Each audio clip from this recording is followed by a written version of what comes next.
Bukela ezibuhlungu sekwenzeke isiphihli sengozi ezidlule nenqwaba yemphefumulo. Mbukela-ke ngikumengelele kanti ngikuphathele zona kuleli hora zimi kanje.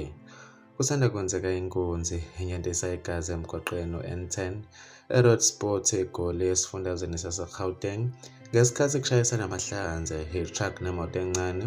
Kubukeka ukuthi kulimale izimoto eziningi beseduzane kanti wembukile abezimo eziphuthumayo bese babizela endaweni yesigameko ilapho khona bafice inqwaba yabantu besebeshonile kanti wembukile kaqinisekiswa isibalo sabadlulile emhlabeni nabalimele. Kuthe abalimele baphuthunyiswa esibhedlela esiseduze ukuyothola usizo oluphuthumayo kanti wembukile imbangela yale nhlekelele yengozi namanje ayikaziwa kanti amaphoyisa asaphenya. Mbukeli bekwezonake lezi ebengikuphathele zona kuleli hora. Bekuvo lakho kwi-comment section. Ngizokubona kwenye video elandelayo sengiphuma kanje. Usale kahle.